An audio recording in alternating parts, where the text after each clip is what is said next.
Hello everyone! Happy New Year! Do you know how to say Happy New Year in Korean? It's 새해 복 많이 받으세요. 새해 means New Year and 복 means luck or fortune. So the literal translation in English is you are given much luck in the new year. Today, I will introduce some Korean traditional games. Then, let's begin. Number 1, Yut Nori.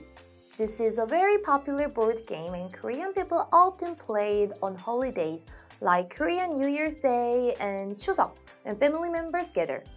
Yut is the stick. It has both round side and the flat side. And Nori means game. It is basically a simpler version of Monopoly game. There are 4 Yut sticks and you throw them instead of dice. The goal of this game is to move all your tokens, which are called 말, back to where you began. The board has an outer path and inner path that can be used to speed up a win. 4 Yut sticks are thrown and how they land will determine the number of spaces you can move your token. There are 2 teams and no limit to the number of members allowed on each, which can lead to a very loud gathering of many people who might be shouting and yelling, they cheer and jeer. Okay, so how to play it? The game is simple, but it requires many strategies and a decent amount of luck to win. For number 1, play left to right. Remember you have 4 sticks. Consider the round side as up and the flat side as down. Second, let's see how to count 도개, 걸, 윷, 모. Once you throw Yut sticks, you will get a combination of ups and downs when they land. If one stick is up and the other are down, it's called 도. This means you can move your token 1 space only. If you throw the sticks and 2 are up and 2 are down, this is 개, and you can move 2 spaces. If 3 sticks are up and 1 is down, this is 걸, and you move 3 spaces. When 4 sticks are up, this is 윷, and you can move 4 spaces. It is at times optional to include the rule that if you land a 윷, you can also have a second turn to throw the sticks. So 윷 is really good. Remember though, this is optional, so establish the rule before you play. Last one is 모, and this happens when all 4 sticks are faced down.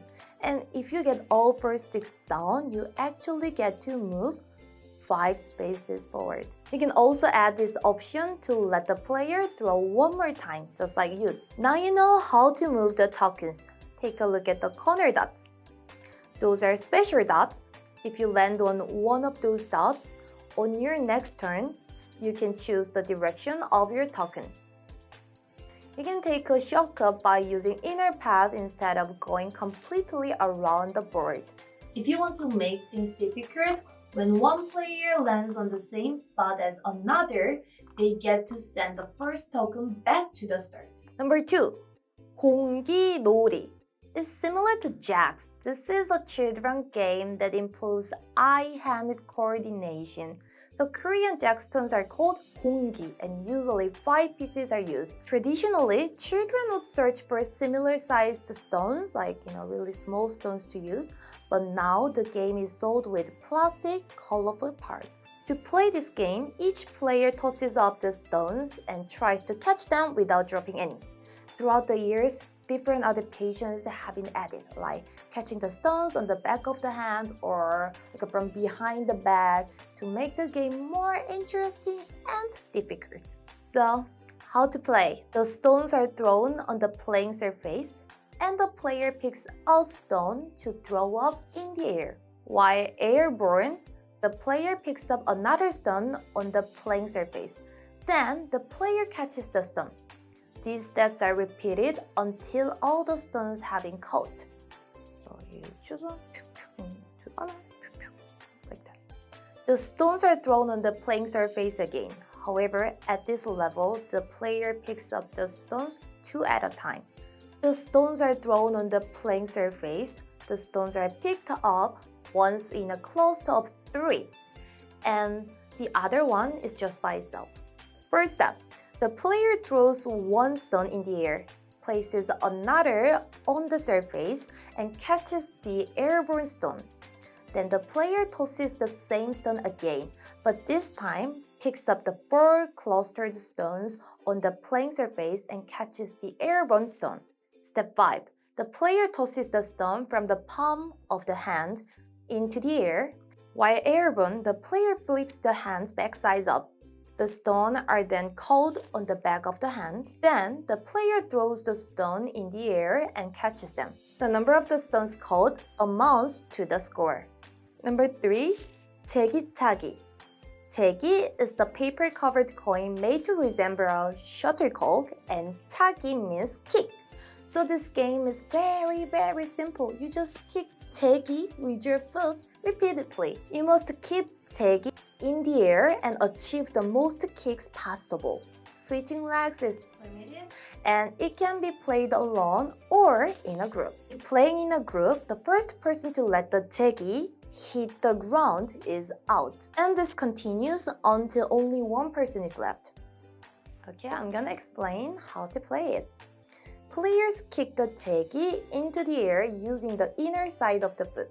The winner of the game is the player who kicks 제기 the most times without letting it fall to the ground. A way to practice jegichagi is to use a tied 제기 where a string ties the 제기 to a fixed point such that it hangs in the air. In the way, a player can continue hitting it without having to pick up the 제기 every time it falls to the ground. Beginners have a habit of placing the arm towards the front while kicking 제기 like this.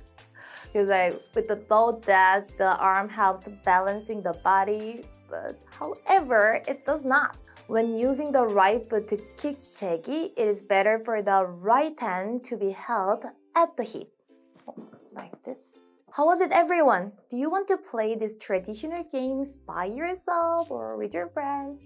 They are traditional but still very popular games in Korea even today. How about playing these games with your friends and family?